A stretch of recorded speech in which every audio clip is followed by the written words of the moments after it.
या पश्चिम बंगाल भी है, तो मैं आपके साथ।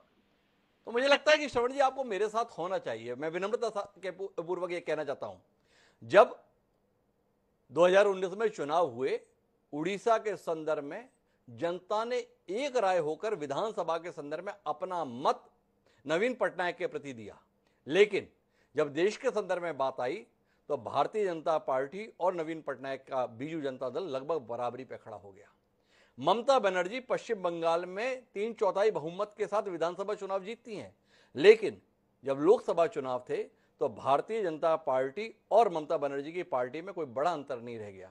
क्या आप नहीं मानते हैं कि यह नरेंद्र मोदी के संदर्भ में करिश्मा है? और मेरा सवाल आपसे यह है, फिर मैं आकाश जी के पास जाऊंगा, कि क्या आप नरेंद्र मोदी की शख्सियत में कुछ ऐसा देख पाते हैं जिसमें भारतीय जनता पार्टी जैसी कैडर बेस्ड पार्टी में भी वह अपने आप को पार्टी से कहीं ऊपर बनाने में कामयाब रहते हैं? इस पर कोई टिप्पणी तो देंगे श्रवण जी आप?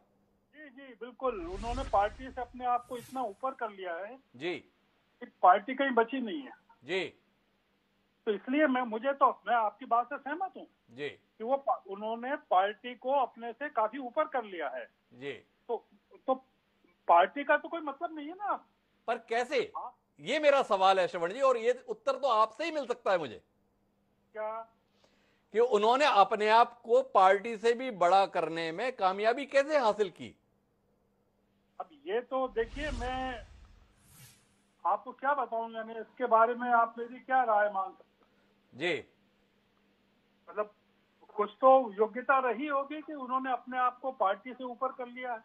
कुछ तो योग्यता रही होगी, श्रवण जी का ऐसा कहना है, पर मैं इस चर्चा को और विस्तार देने की कोशिश करता हूं। आर्थिक मुद्दे पर भी हमें बात करनी है। श्रवण जी ने अभी जिक्र किया कि खबर आई कि ब्रिटेन की अर्थव्यवस्था को भी हमने पीछे छोड़ दिया, लेकिन साथ में श्रवण जी कटाक्ष भी कर रहे हैं कि हमारे यहाँ के उद्योगपति गौतम अडानी दुनिया के दूसरे सबसे अमीर शख्स हो गए, लेकिन इस देश में रहने वाले लोग और गरीब हो गए, और हम नाइजीरिया से भी पीछे चले गए।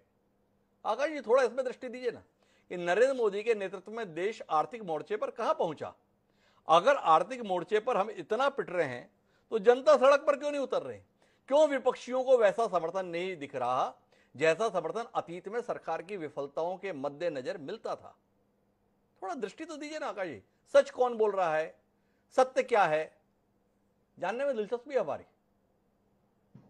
जी डॉक्टर साहब, देखिए सबसे पहले मैं डेटा आपके सामने आंकड़े रखना चाहूंगा जी। और ये आंकड़े ग्लोबली एक्सेप्टेड आंकड़े हैं।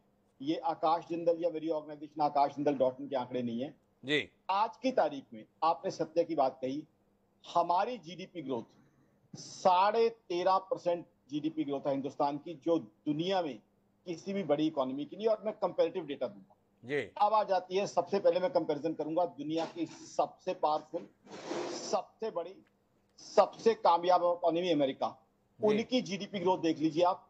पिछले 2 क्वार्टर से लगातार नेगेटिव में जा रही है, माइनस में है जीडीपी ग्रोथ, दुनिया की सबसे कामयाब इकोनॉमी। अब आ जाइए नंबर 2 इकोनॉमी जिसके साथ हिंदुस्तान का अक्सर कंपैरिजन किया करता था, वो है चाइना। चाइना की जीडीपी ग्रोथ है मात्र 0.4%। हमारा डेटा मैं बता ही चुका हूं 13.5%। अब ये बात बिल्कुल सही है, यूके यानी ग्रेट ब्रिटेन को हम पछाड़ चुके हैं, 5th लार्जेस्ट इकोनॉमी हम बन चुके हैं। अब हमसे ऊपर कौन रह जाती है? US, China, Japan, Germany. Japan की जीडीपी ग्रोथ 1% से कम रही है सालों से। जर्मनी रशिया यूक्रेन वॉर की वजह से बहुत बुरे हालात में है, हम सब क्लियर है कि आज की तारीख में फास्टेस्ट जीडीपी ग्रोथ हमारी इकोनॉमी आज की तारीख में कर रही है।